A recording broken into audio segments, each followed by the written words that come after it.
ॐ अज्ञानतिमिरन्धस्य ज्ञानाञ्जनशलाकया चक्षुरुन्मीलितं येन तस्मै श्रीगुरवे नमः। नमो विष्णुपदाय कृष्णप्रेष्ठाय भूतले श्रीमते भक्तिवेदान्त स्वामिनिति नामिने नमस्ते सरस्वते देवे गौरवाणी प्रचारिणे निर्विशेष शून्यवादी पाश्चात्य देशतारिणे जय श्री कृष्ण चैतन्य प्रभु नित्यानंद श्री अद्वैत गदाधर श्रीवासादि गौर भक्त वृंद वाञ्छाकल्पतरुभ्यश्च कृपा सिन्धुभ्येव च पतितानां पावनेभ्यो वैष्णवेभ्यो नमो नमः। हरे कृष्ण कृष्ण कृष्ण हरे हरे हरे राम राम राम हरे हरे। सर्व वैष्णवींना माझा प्रणाम। आज आपण आता हे भगवद्गीता अध्याय 17वा आणि श्लोक 21वा पाहतोय। ह्या या या श्लोकांमध्ये दाना संदर्भात पाहत होतो। कालच आपण सात्विक दानाविषयी ऐकलं आणि आज आपण राजसिक दानाविषयी भगवद्गीता अध्याय 17 आणि श्लोक नंबर 21 मध्ये पाहणार आहोत। श्लोक पाहूया।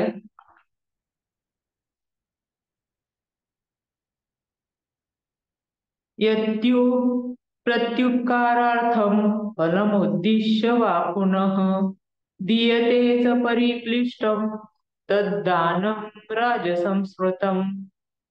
म्हणजे आता ह्यात आपण पाहतोय की यत्तु प्रतिउपकारार्थम, म्हणजे थोडक्यामध्ये जे दान प्रतिउपकाराची अपेक्षा ठेवून केलं जातं, म्हणजे फळाची अपेक्षा ठेवून। फलम उद्दिष्ट वा पुन्हा, काहीतरी फळाची अपेक्षा ठेवून केलं जातं असं। यत्तु म्हणजे प्रतिउपकारार्थ, म्हणजे त्याचं आपल्याला काहीतरी फळाची अपेक्षा ठेवून। दीयतेच परिक्लिष्टम म्हणजे संकुचित भावनेने देणे। दीयतेचं परिक्लिष्टम म्हणजे संकुचित भावनेने देणे।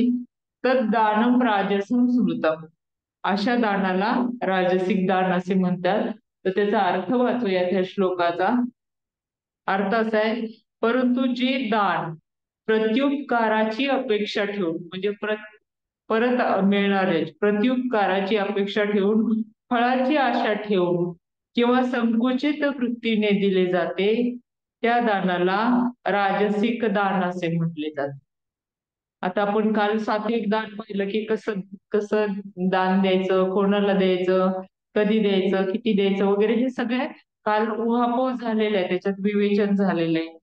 तर ह्या दानामध्ये राजसिक दान काय वेगळं असतं, तर जे दान हे कधी कधी स्वर्ग लोक, प्रभुपाद सांगतात तात्पर्यामध्ये की दान हे कधी कधी स्वर्ग लोकापर्यंत उन्नत होण्याकरता, तर कधी कधी महत् प्रयासाने दिले जाते। त्याबद्दल मी कशा करता इतकी संपत्ती व्यर्थ केली, असं त्या दात्याला प्रश्न पडतो, असा पश्चाताप केला जातो। काही वेळा वरिष्ठांच्या विनंतीला बाध्य मानून दिले जाते। या प्रकारच्या दानाला राजसिक दान म्हटले आहे।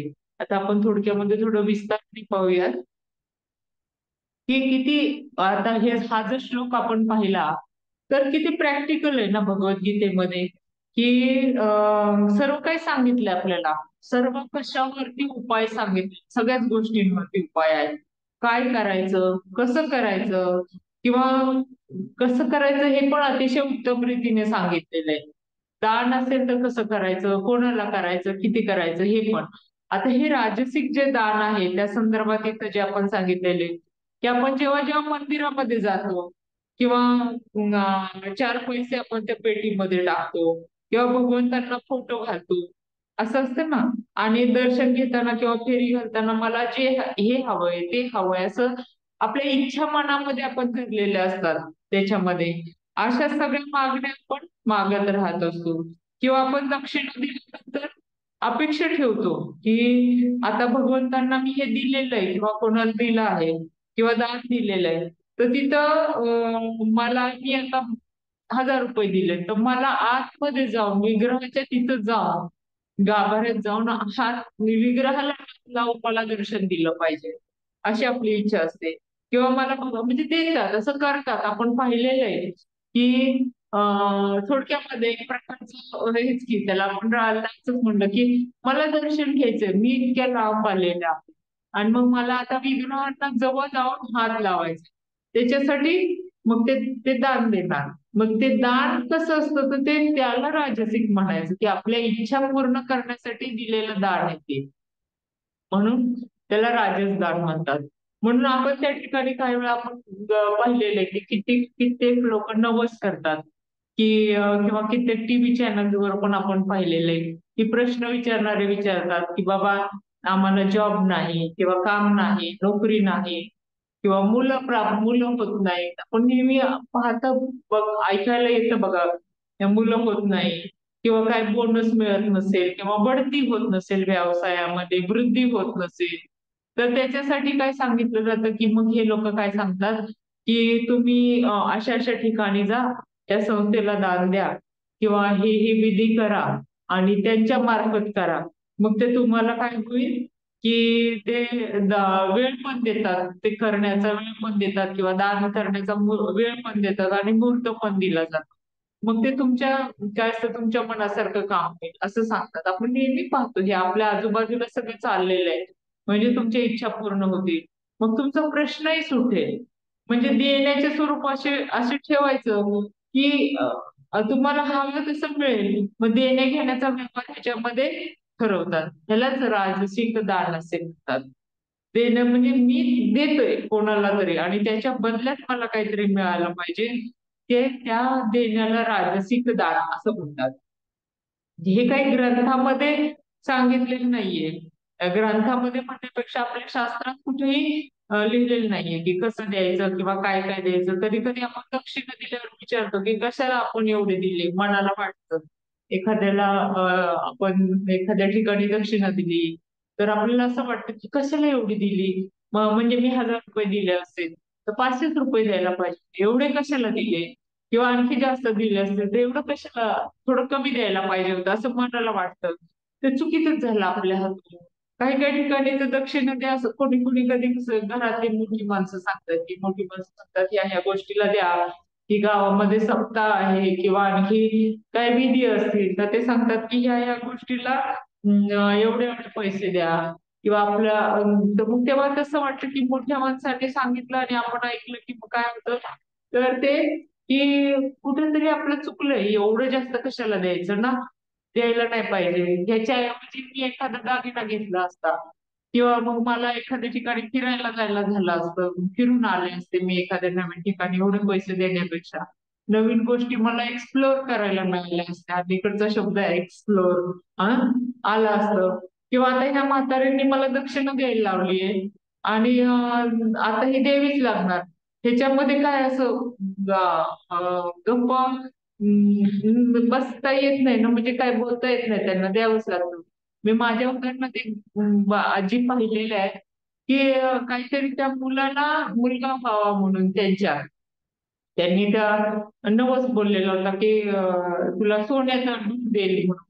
आणि अक्षरशः त्यांनी त्यांचं कानातले डूल काढून दिसतं त्या परड्यात वाहिले होते. अं, सोन्याचे डूल काढून परड्यांना वाहिले होते. म्हणजे असं एवढं त्यांचा विश्वास असतो की करतात ते जुनी लोक. मग त्याच्यात त्यांना त्यांना काही कळच नाही, पण ते घरच्यांना बाकीच्या, म्हणून आपण मनात इच्छा नसताना काहीतरी देतो, घरच्यांना त्रास झाला ना. आणि खरं तर मला मला काही द्यायचं नाही, म्हणजे त्यांना असं कोणालाच काही द्यायचं नाहीये, पण ते इलाज चालत नाही म्हणजे घरच्यांच्या मोठ्यांसमोर, म्हणून देतो असं ते मनामध्ये त्या व्यक्तीला काय होतं, पश्चाताप होतो. आणि ज्या ठिकाणी आपल्याला दान द्यायचं नसतं त्या ठिकाणी त्याला दान द्यायला लागतं. ह्या दानालाच राजसिक दान म्हणतात. जी माझी इच्छा नाहीये देण्याची, पण मला कोणीतरी सांगतंय कोणीतरी म्हणतंय म्हणून मी देते, मग त्यालाच राजसिक दान असं म्हणतात. मग असं सगळं दान जे असतात ते पहिलं म्हणजे कुठलं ह्याच्यात कसं काय ओळखायचं हे राजसिक? पहिलं म्हणजे काय की काहीतरी अपेक्षा, कोणाकडून तरी अपेक्षा असते, म्हणजे मनामध्ये मी जेव्हा दान देते तेव्हा मला त्यांच्याकडून काहीतरी मिळालं पाहिजे, त्याच्या मोबदल्यात काहीतरी. हे पहिलं हे, कारण की राजसिक दानाला हे पहिलं म्हणतात की अपेक्षा त्याच्याकडनं आहे आपल्याला काहीतरी मिळालं पाहिजे. दुसरं म्हणजे मला काही अडचणी आहेत आणि आयुष्यात आणि त्या सोडवण्यासाठी मी काहीतरी दान देणार. म्हणजे माझ्या मुलाला नोकरी लागत नाही किंवा कुठे ऍडमिशन मिळत नाही किंवा जॉबमध्ये उन्नती होत नाही, त्याला प्रमोशन व्हावं वगैरे असं काही असेल, त्यावेळी त्यांना कसं असतं की त्या अडचणींचं निवारण करण्यासाठी आपण जे दान देतो ते एक दुसरा प्रकार, राजसिक दानाचा दुसरा प्रकारामध्ये. किंवा मला आता इथं मी चांगली राहिले पृथ्वीवरती, माझी सगळी परिस्थिती चांगली आहे, पैशाने चांगली आहे, बाकी सगळं घर चांगल्या स्थितीत आहे. पण मला आता स्वर्ग उपभोग घ्यायची इच्छा झालेली आहे. किंवा स्वर्गासारख्या उन्नत अशा ग्रहांवरती जायची इच्छा झाली. तर त्यावेळेस काय करायचं, उपभोग घ्यायचा म्हणून तो उपभोग घेण्यासाठी आपण दान देतो. तर त्या दानाला सुद्धा काय म्हणतात, एक राजसिक दान म्हणतात. किंवा मगाशी सांगितल्याप्रमाणे की दान दिल्यावर पश्चाताप होणं, हे चौथा प्रकार, की दान दिल्यावर पश्चाताप झाला आणि तर ते का बरं दिले, कशाला द्यायला पाहिजे होते, नाही थोडं दिलं असतं तरी चाललं असतं, असं ते पश्चाताप होणे चौथा प्रकार राजसिक दानाचा. पाचवं म्हणजे मोठ्यांच्या म्हणण्याप्रमाणे दान दिल्याने पश्चाताप होतो, की जे काय मोठे म्हणतात त्यांच्या म्हणण्याप्रमाणे दान दिलं की मग आपल्याला पश्चाताप होतो. ह्या सर्व प्रकारच्या दानांना राजसिक दान असं म्हणतात. हे पाचही प्रकारच्या दानांना राजसिक दान असे म्हणतात. आणि प्रभुपाद इथं तात्पर्य तिथे सांगत आहेत की ज्या ठिकाणी इंद्रिय तृप्ती केली जाते त्या ठिकाणी दान देणाऱ्या अनेक धर्मादाय संस्था आहेत. असे दान वेद संमत नाही. इंद्रिय तृप्ती केली जाणाऱ्या संस्था असतात आणि केवळ सात्विक दानच हे शास्त्र संमत आहे. म्हणून तर काय म्हणतात की जे वेद संमत नाही ते करायचं नाही. केवळ सात्विक दानच करायचं, ते शास्त्राला मान्य आहे, शास्त्र संमत आहे म्हणून करायचं. उदाहरणार्थ काही काही संस्थांमध्ये की कधी कधी भोजन म्हणून की बाबा किंवा तिथं बळी दिला जातो, काय केलं नॉनव्हेज दिलं जातं. मग असं योग्य नाही. आपण जर आपलं दान अशा रीतीनं खर्च होत असेल तर ते दान काल सांगितल्याप्रमाणे ते सत्पात्री दान नाही होते, ते अपात्री दान झालं. मग असं अपात्री दान करायचं नाही असं प्रभुपादांनी तात्पर्यात सांगितलं. असं हे श्लोकामध्ये सांगण्याचा थोडक्यात अर्थ किंवा उल्लेख आहे. आणि म्हणूनच हे आपल्याला दान देताना सुद्धा आपले जुने संत किंवा कवी लोक किंवा आणखी असे जे जुने जाणते लोक काय सांगतात की बहिणाबाई सांगतायत, नको लागू जीवा सदा मतलबासाठी, नको लागू जीवा सदा मतलबापाठी, हिरिताचं देणं घेणं नाही पोटासाठी. हृदयानं हृदय हिरिताचं देणं घेणं नाही पोटासाठी. उभे शेतामध्ये पीक पूर्ण वारा खात खाता. आता शेतातलं पीक कसं आहे, उभं काय कसं आहे ते, वारा ऊन सगळं सहन करते पाऊस. तरच ती कवा जाऊ भुकेल्या पोटात. ते सुद्धा पीक म्हणतंय की मी कधी भुकेल्या पोटात जाईल, म्हणजे ती झाला सत्पात्री. हा, तरच ती केव्हा जाऊ भुकेल्या पोटात. पेटवारे तुला आता मांडा थाटवाटी, पेटवारे तुला आता मांडा थाटवाटी, नको लागू जीवा सदा मतलबासाठी. आपण जे सारखं आपले स्वतःचा मतलब, सारखं स्वार्थ, माझं हे माझं ते, मला असं झालं पाहिजे, तेव्हा त्यासाठी त्या बहिणाबाई सांगतात, नको लागू जीवा सदा मतलबासाठी. पाही सनीरे लोकांचं व्यवहार खोटे नाटे. काय म्हणतात आता, लोकांच्या लोकांनी कुठे आपण पाहतो आजूबाजूला सुद्धा, पाही सनीरे लोकांचं व्यवहार कुठे नाटे, तवा बोरी बाबळीच्या आल्या अंगावर काटे. जसे कसे बोरीला बाबेला काठी असतात ना, तसे आपल्या अंगावर काठी येतात की लोक किती खोटं खोटं खोटं राहतात किंवा खोटं वागतात, किती काय काय करतात. राखोळीच्यासाठी झाल्या शेताला कोपाटी, नको लागू जीवा सदा मतलबासाठी. मतलबासाठी असं काही करू नको असं बहिणाबाई सांगतात. किती भरला कणगा, कणगा म्हणजे धान्य साठवणीच्या मोठ्या मोठ्या कणग्या असतात. दुर्ड्यासारख्या मोठ्या मोठ्या उंच उंच आपल्या उंचीच्या एवढ्या कणग्या असतात. किती भरला कणगा, भरल्यानं होतो रीता, भरल्यानं होतो रीता, देऊन सुद्धा तो कमी झाला. हिरिताचं देणं घेणं नाही दाडोरा करेल. म्हणजे हे जे देणं घेणं आहे ते केवळ पोटासाठी नाही, दाडोर म्हणजे पोटासाठी नाही, दाडोरा दाडोरा करता. गेले देही निघी सण. आता आपला मृत्यू झाला तर काय होतं, आपण या देहात निघून जातो. गेले देही निघी सण नाव रे शेवटी, नावारी शेवटी नको लागो जीवा सदा मतलबासाठी. आपण जर दान धर्म जर सत्पात्री केलं नाही असंच करत राहा, आपला देह तर निघून जाणार आणि खाली काय राहणार आहे? नाव. ही बाई अशी होती, हा माणूस असा होता, ते असे होते, एकदम चिकट होते, कोणाला काय देत नव्हते, असं काही म्हणतातच की लोक. हा, तसं नाव हे शेवटी म्हणजे चांगलं नाव ठेवायचं का वाईट नाव ठेवायचं हे शेवटी आपल्या हातात आहे असं म्हणतात. म्हणून त्या भगवंतांना काय मागतात सारखं, राहो दोन लाल सुखी. आपल्या दोन मुलं आहेत त्यांना म्हणून त्या म्हणतात, राहो दोन लाल सुखी, हेच देवाने मागणं, त्याचं आलं रे नशीब काय सांगे पंचांगण. म्हणजे माझ्या नशिबात काय आहे तर ते हे दोन लाल माझे सुखी राहू दे, आणि ते पंचांगात काय बघायची गरज नाही, त्याच्यासाठी ज्योतिषाकडे जायचं गरज नाही, पंचांगण बघायचं गरज नाही. आपली इच्छा एवढीच असते की आपण आपलं नाव चांगलं राहावं, आपलं कुटुंब चांगलं राहावं आणि आपला आत्मा चांगला राहावा, एवढीच सगळ्यांची इच्छा असते. म्हणून त्या काय म्हणतात, नको नको रे ज्योतिषा, नको हात माझा पाहू, माझं दैव मला कळे, माझ्या दारी नको येऊ.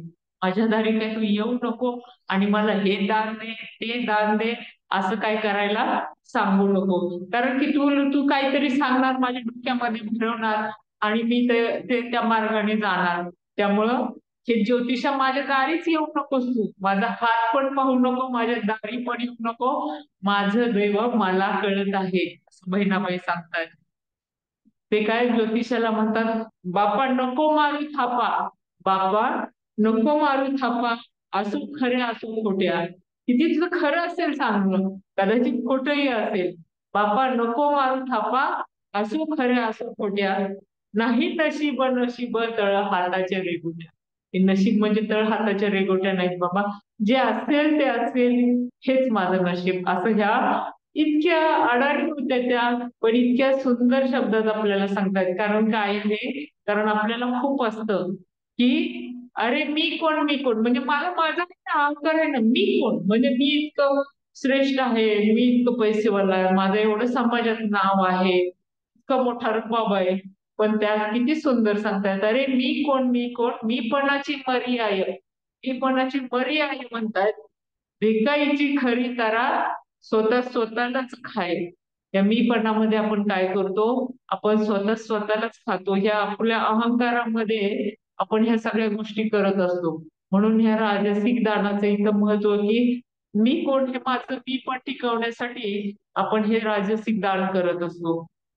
खरा मी कोण आहे, खरा मी कोण म्हणजे आतला मी कोण आहे, तर खरा मी कोण, मी कोण कसा, तर आपण कसं त्या सांगतायत, आतलं मी कोण कसं सांगतात, अरे मी कोण, मी कोण, माझ्या मुखी हरी नाम.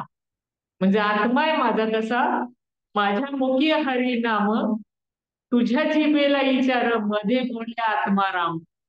त्या म्हणताय की तुझ्या जिभेला विचार की कोण आहे मी, तर मध्ये बोलले आत्माराम, आत्माराम बोलतोय की मी कोण हा मी कर, तर तुझ्या मुखावरती हरी नाम असू दे, म्हणजे सगळं काही आपल्याला मिळेल. तो परमेश्वर हरी आपल्याला सर्व देईल. हेच काल पण आपण ऐकलं.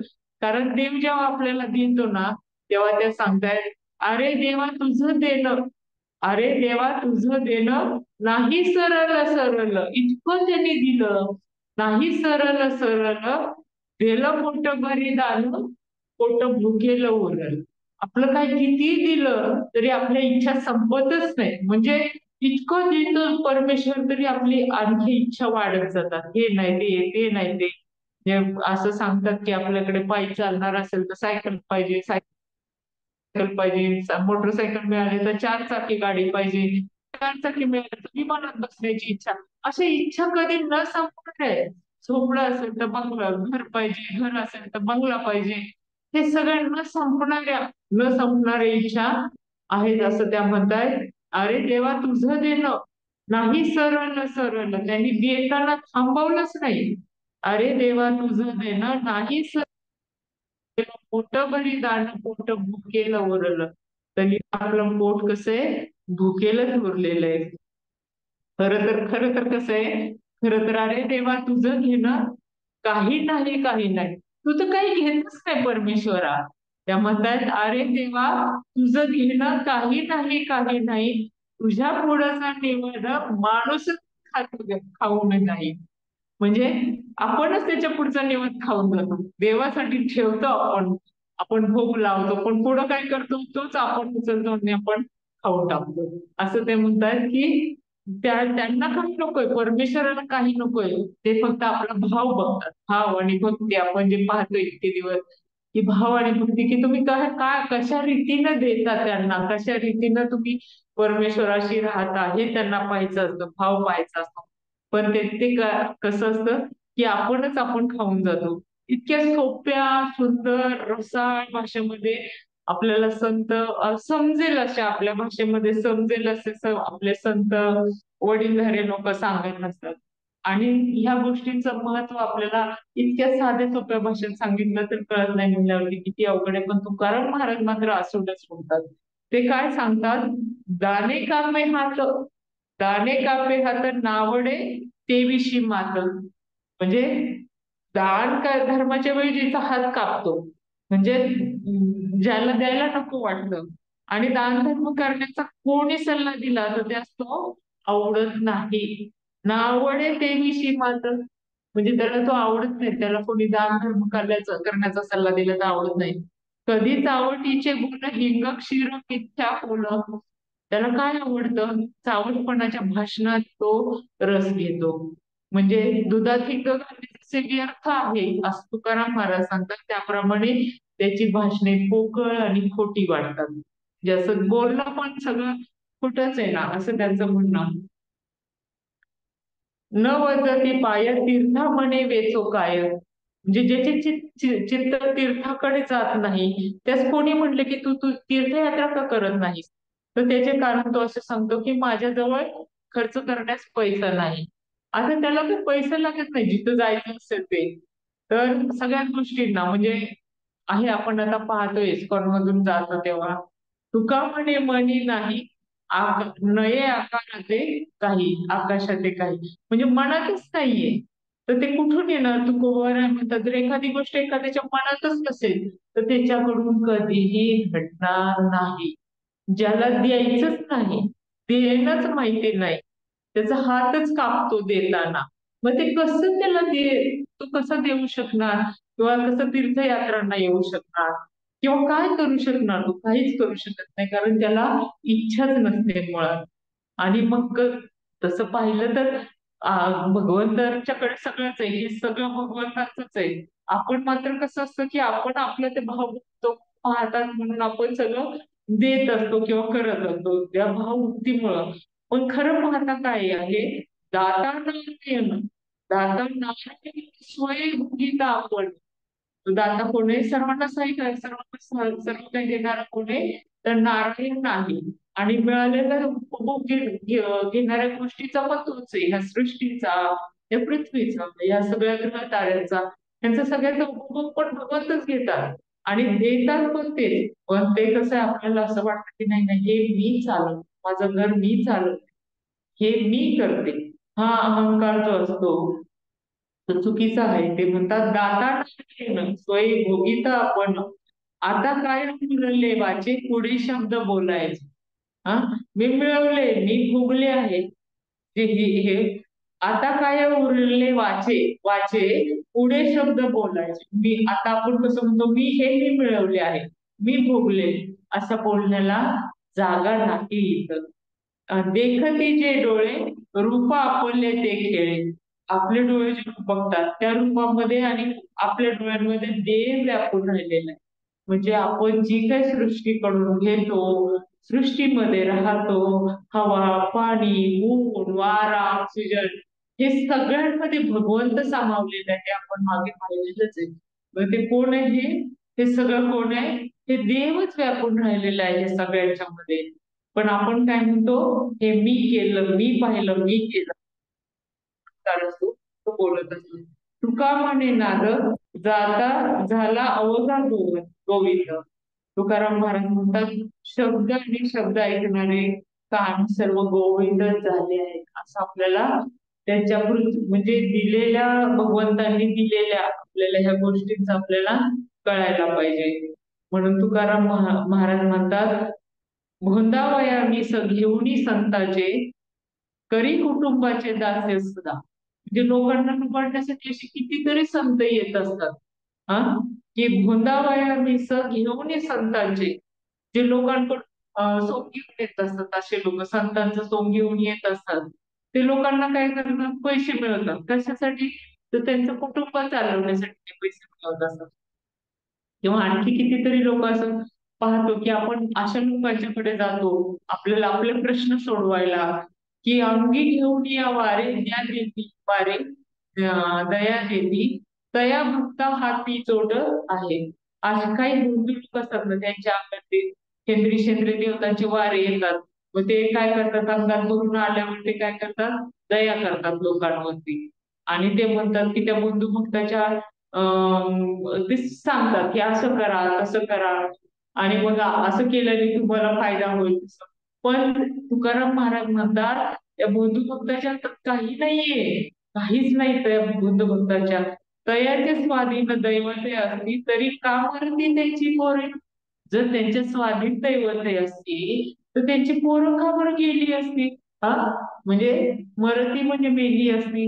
म्हणजे ते नुसते हे सगळं नाटक करतात ते लोक, जे आपल्याला सांगतात असं करा तसं करा, हे दान द्या ते दान द्या, ह्या गोष्टी करा त्या गोष्टी करा, जेवण घाला, काय बकरं कापा, अमकं करा, हे सगळं सांगत असतात ही लोक.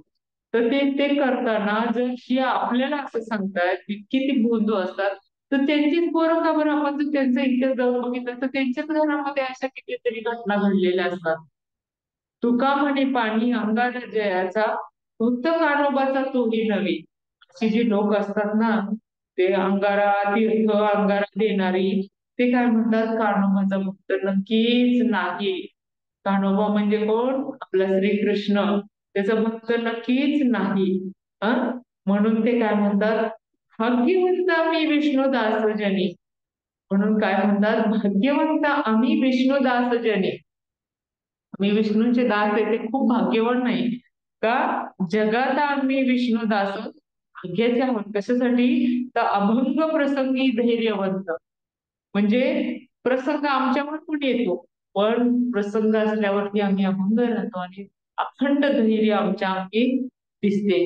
तेव्हा काय म्हणतात, तुकाराम महाराज म्हणतात, तुका म्हणे भक्तजनांची माऊली, करील सावली विठ्ठल आम्हा. तेव्हा कोण आहे की विठ्ठली भक्तांची माऊली आहे, आपल्या सर्वांची माऊली आहे. आम्हा भक्तावरती काय करेल, कृपेची सावली धरेल. आणि या सर्वांसाठी जबाबदार कोण आहे आपल्याला, ह्या भगवंतांपर्यंत किंवा ह्याच्यापर्यंत आपल्याला पोहोचवायला जबाबदार कोण आहे, हे तुकारामजी महाराज सांगतात की भाग्यवंत आम्ही विष्णुदास जनी. हे विष्णूचे दास आपण कसे झालो? हा, भाग्यवंत आम्ही विष्णुदास जगी जनी. तर आपल्याला आपल्या गुरुवंदना त्यामध्ये आपण म्हणतो, चक्षुदान दिलो जेई, जन्मे जन्मे प्रभू सेई, दिव्य ज्ञान हृदय प्रकाशित, प्रेम भक्ती जहा हरे हरे हईते, अविद्या विनाश जाते. म्हणजे वेदे गायन जहार चरित. म्हणजे हे कोण काय सांगताय की आपल्याला, तर जी दिव्य चक्षु आपल्याला प्रदान करतात, हृदयातील अज्ञानरूपी अंधकाराचा विनाश करतात, आणि दिव्य ज्ञानाचा प्रकाश आणि हृदयातील प्रेमभक्ती जागृत करतात. स्वयं वेद देखील ज्याचा अलौकिक लीला चरित्राचे गुणगान करतात, तेच गुरु. म्हणजेच आपले सगळे गुरु महाराज, येणारे आपले शिक्षा गुरु, दीक्षा गुरु, प्रभुपाद, आणि मुख्यतः पुस्तकं जी आपल्याला सांगतात, भगवद्गीता जी आपण आज वाचतोय, ज्याच्यातून कळतंय तेच दान किती महत्वाचं आपण दिलं पाहिजे, इतर दान न देता. ते आज आपल्याला ह्याच्यावरून कळून येईल की आपल्याला आपले डोळे उघडणारे गुरु आपल्याला समजावून सांगतायत, आपल्या जी मनातील अंधकाराचा नाश करतायत. आणि आपल्याला ते काय सांगतायत की अज्ञानरूपी अंधकाराचा नाश ते लोक करतात, किंवा दिव्य ज्ञान आपल्याला देऊन आपल्या हृदयामध्ये प्रकाश निर्माण करतात, किंवा प्रेमभक्ती निर्माण करतात. आणि स्वयंवेद देखील ज्याचा अलौकिक असा लीला चरित्राचे वर्णन करतात अशा गुरूंचे माझ्या जन्मजन्मांतरांचे प्रभू आहेत ते. म्हणून भगवंतांकडे आपण काय मागायचं, तर भगवंतांना आपल्या गुरूंच्या विषयी आपण मागायचं आणि आपल्या स्वतःसाठीही मागायचं. आणि भगवद्गीता वितरण कशासाठी करायचं, की जे ज्ञान आज आपण घेत आहे, जे आपल्याला कळालं आहे थोडक्या भाषेमध्ये थोडक्यामध्ये, ते आपण इतरांना द्यायचा हे प्रयत्न करायचा. ते सात्विक सत्पात्रिक दान होतं. तर नक्की आपल्या स्वार्थासाठी राजसिक दान करायचं. म्हणून ज्ञानदेव महाराज सांगतात, आता विश्वात्मके देवे. आता कोणाला? या विश्वाच्या देवाला. आता विश्वात्मके देवे येणे वाक्यज्ञे दोषावे. मी जे काही सांगितलं, येणे वाक्यज्ञे दोषावे, दोषो निमज द्यावी वसाय दान. कुठलं दान आपण भगवंतांकडे मागायचं, तर हे पसायदान मला द्या, की आता हे दोषोनी मला तुम्ही माझ्यावर उपकृत होऊन मला चांगलं दान द्या, असं ज्ञानदेव महाराज सांगतात. असं थोडक्यामध्ये ह्या श्लोकाचा माझ्या बुद्धीला उमगलेला अर्थ मी आपल्या चरणी असणाऱ्या भगवंताच्या ठिकाणी पोहोचवण्याचा प्रयत्न केला. ह्याच्यामध्ये जर काही चुकलं असेल तर ते माझं, मला माफ करा. आणि आपल्याला कोणाला काही व्यक्त व्हायचं असेल, आपली मतं मांडायची असतील, तर निश्चितच आपण मतं व्यक्त करा. हरी बोल.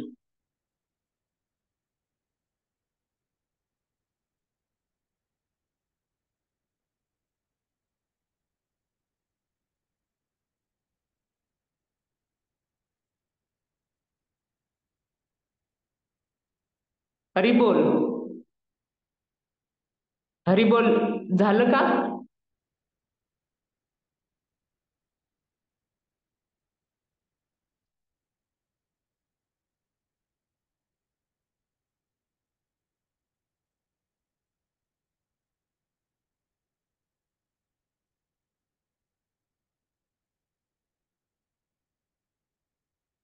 केलंय बर का?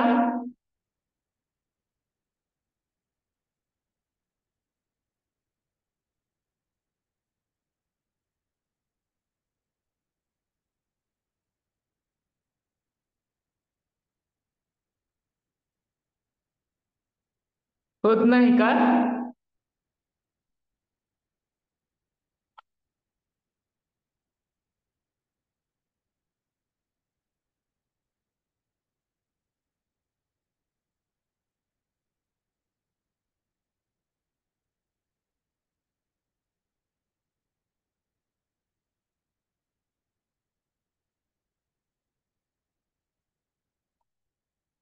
थँक्यू माताजी.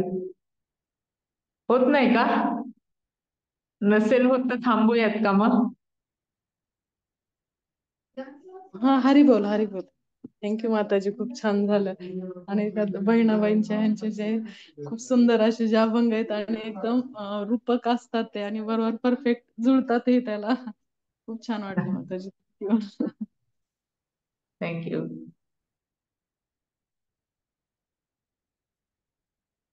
थांबूयात. श्रीजी पूजा माताजी. हो चालेल माताजी, नसेल कोणी तर सांग. कारण मला ते अनम्यूट होत नाही हो. हा, करू का मी? हा हा पण एक करा. मिनिट. हा, एक मिनिट, मी हे आहे का बघते. हो, आहे मी होस्ट, मी होऊ शकते. एक मिनिट. हं. थँक्यू माताजी.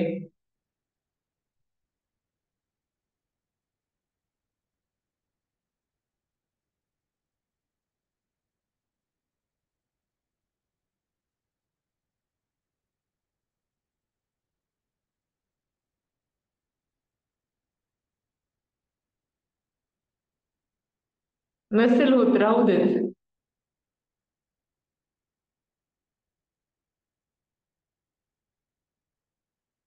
हरी बोल. थांबूया.